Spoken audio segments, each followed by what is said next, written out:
Welcome everyone who's listening. Fernando and I are going to walk through the VS Code extension, GitLab VS Code Extension codebase, and try to give some basic pointers. I think that with Fernando, we are going to be focusing mainly on the web views and the site tree, because that seemed like it's the most interesting to security scanning features, but I'll try to give a larger overview as well. All right, so I'm going to share my whole screen, and the extension. So there is two important links. One is the extension itself is GitLab org, GitLab VS Code Extension. That's the namespace. Another one is it's going to be VS Code API. I'll link these in the notes. Where would it be? Here, maybe just sources. So this is the VS Code API. This describes everything on this page. This describes pretty much everything that the VS Code extensions can do. There are some UX guidelines. There are particular extension guides for when you want to do the tree view. What kind of the basic API and how would you go about implementing anything in the tree view. That's pretty much, if you have a look at this and then you try to look for those interfaces, it's all TypeScript. So those classes or interfaces inside of this code base, you'll be able to quickly find how we construct our tree view. So these are the two important links. And for the extension, I'll just open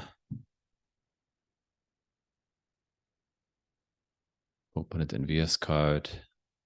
And so we've got this here. We've got the extension. And for example, let's have a look if we would want to figure out how merge requests that are created by me, maybe I'm reviewing some dependency updates, how this gets here. So we've got the main entry point to the thing that starts the whole extension once for VS Code is called extension TS, and there is activate method. If I just search for activate, here we go. So this method bootstraps the whole extensions. These, 100 lines initialize everything. We have some commands. For example, let's set up here the commands. Let's say that I would want to create a snippet from this line. So I'm just going to create snippet. I can just say that it's going to be public. Why not? Snippet from selection. And that just creates a snippet with that code, calls our API. So commands, the ones that are shown either when you have command palette open, or there are some commands that work a little bit different, like when you right hand click, should be possible to right hand click the right. I don't know, maybe but sometimes you can have a context menus or another commands that are not triggered through command palette because it doesn't make sense. For example, I don't know if I open a file and I would want to leave a comment here. Like submitting the comment is a command, but it doesn't make sense to trigger such a command from the command palette because you need more context. You need the div, merge request and div where you are. So some commands are not shown in a command palette, but they are all defined here. Now the part important for the site tree, there would be registered tree data providers. So that's the line where we say we register issues and MRs. That's this site tree, and then we register current branch info, which is this panel right here. The registering the code, these are when you have a look at the method definition or function definition, you see that it takes like it takes the view ID that's defined in package.json. I'm going to show that in a minute, and then 3 data provider. It's just interface that you pretty much can call get me all the items, and it will give you items. That's more or less what that does. Now, if I'll search for issues in Mars, I'm gonna find it in package.json somewhere. Define when you can. It's called contribution points.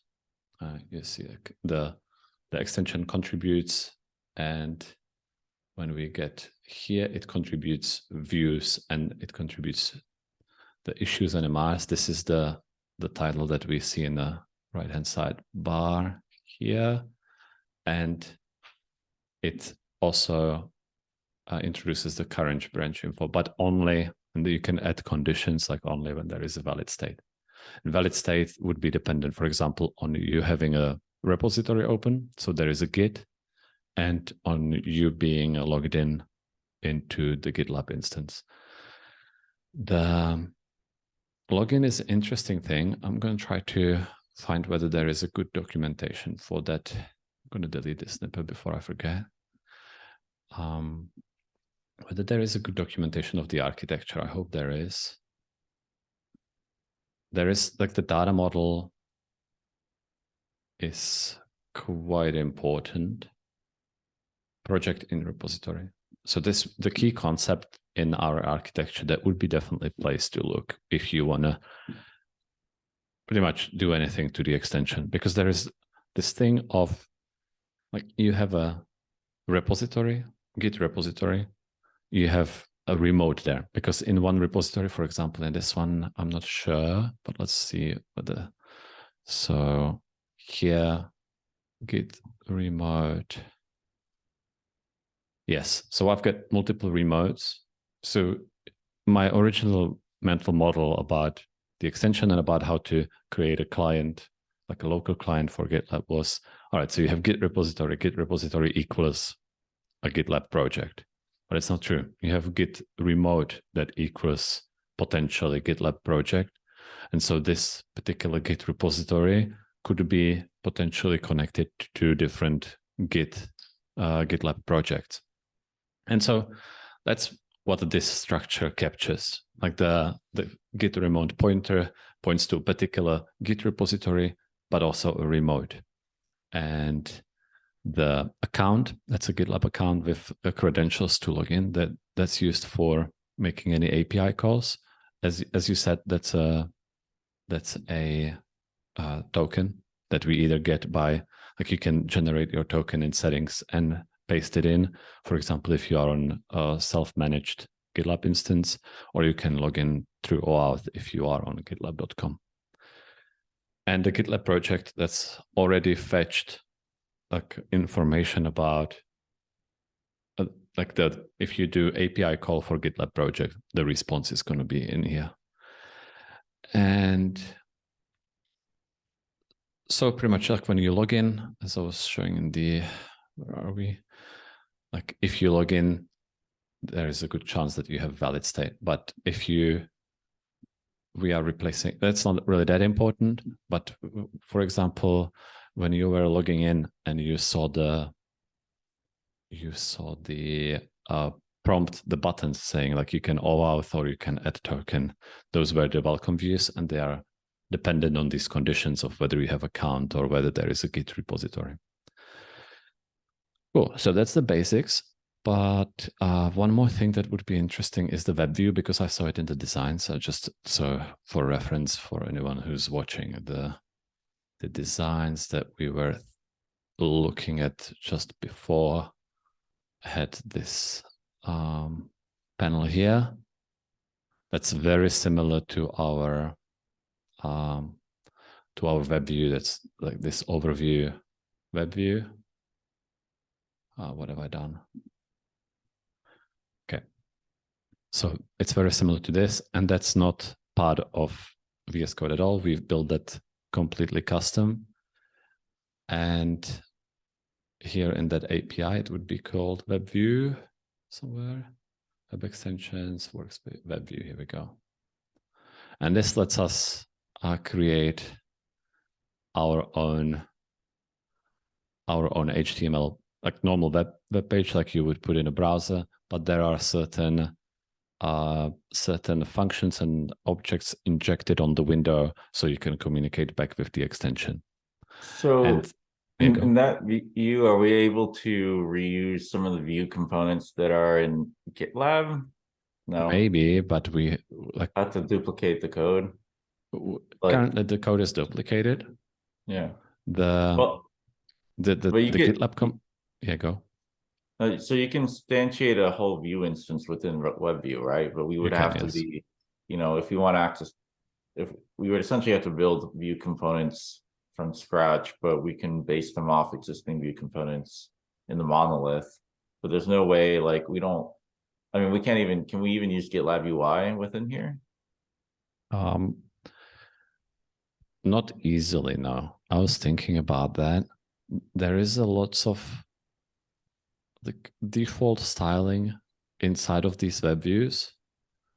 Like when you have a button, stuff like that's already styled as VS Code. So you see there is a button here saying show logs.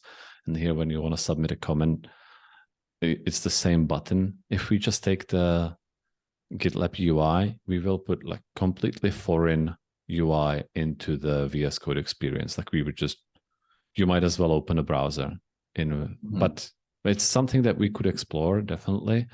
What I've noticed about the GitLab UI, that all the colors, for example, are like hard-coded in, and we need them to be dynamic. So for example, if I change, what is it? It's like a color theme, and I start going through this, I need everything on that page to change. Like we would have to somehow use the VS Code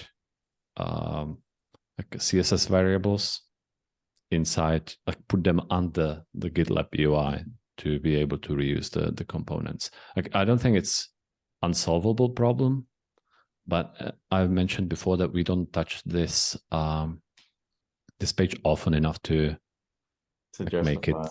Yeah, yeah, go.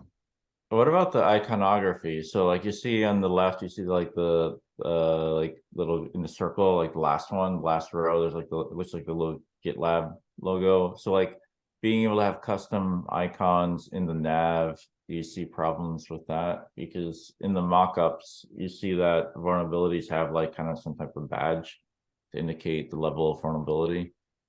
Yeah, adding some icon font would be probably fantastic. Like this all predates like lots of even the GitLab UI, but it would be fantastic if we can replace these. Like, I don't know. This is documentation, but we would. I'm just gonna look. All right, so there is the WebView project. Just want to quickly show you where that lives and the images that you mentioned where they live. So we would have this source assets. Oh, is it possible that this? All right, so it's just SVGs that are in the code. SVGs. Oh, okay. Yeah. Yes. Okay. So you load up the SVGs here for any of the custom things we want to show as next to, let's say you're at a particular file. Yeah. Okay. Something like that. I'm not on from the top of my head. I don't know how it's exactly like, for example, this GitLab, how it's implemented, but I would assume that the view icon has some, like it's gonna say whatever there is a Tanuki or if we have anything like that, and you pretty much just add it as a parameter to that view component, and that's how it's going to be shown. Yeah, labeled icon.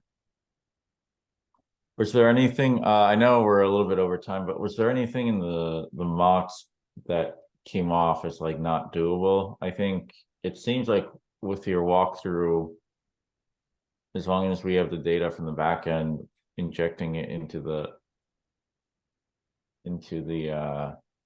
page seems fine. I think they're trying to group this by like the current branch. So for example, if you look at the first nav item, it's trying to show all the vulnerability data for this existing branch. And I think we'll be able to get the vulnerabilities for this current branch on this project, and then those icons we could probably add in as SVGs, right?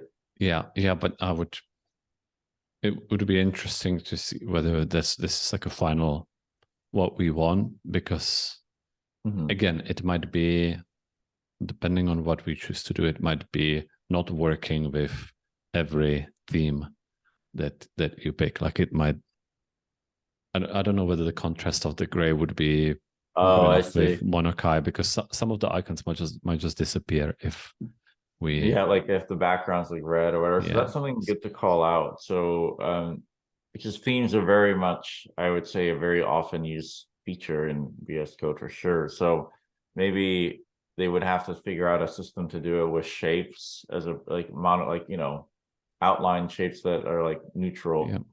Or add like a dark and light versions of the colors. Like I'm going to have a look at this section now, and let's have a look. Let's try to find some orange theme.